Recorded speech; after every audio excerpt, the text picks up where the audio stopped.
I think we got to make a public service announcement here, Kyle. This is like your regular reminder of what a credit. WTF is a credit, Kyle.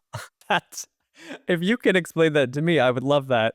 People just say, "Oh, are you moving to credits?" It's like, okay, that's like a very nebulous bucket that can change from company to company. But we throw around this term as if it's like, yes, we are also on a credit system, but it's like a unit of measure. Like a meter is not a meter is not a meter. A credit is a proxy for another thing underneath. It's just a cleaner way to charge people. Yeah, exactly. I mean, a credit is a currency system. So it just tells you like someone's on the US dollar or they're on the euro, right? Not like what you're actually paying for. But when I say credit, what this usually looks like is there's two versions of it. One is a cost-based model that you're kind of taking the AI tokens that you're paying for, like putting a margin on top of it and just passing through the costs. The other model is more action or like output oriented, where it's credit based, but a credit is something that like you get real value for doing. So like a resolution might be of a customer support request could be a credit.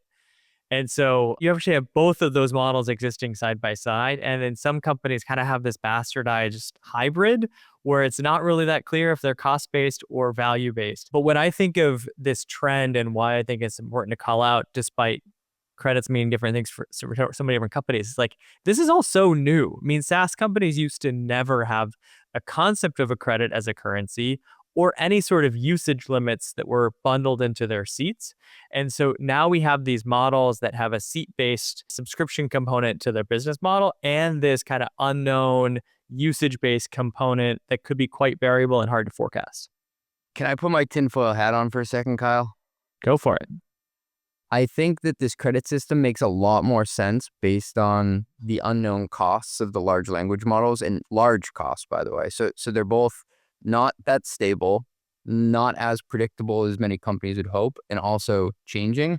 I think that moving to a credit model also allows these companies to change what the underlying value of what a credit will get you without stirring up too much change in how they charge people. So in other words, you can say we're still in a credit system, but it's like, oh yeah, what a credit used to mean, it's a little bit less or a little bit more from before. So it gives them the wiggle room to change stuff under the surface. It's kind of like how you say we're all in the US dollar. It's like, well, the exchange rate changes.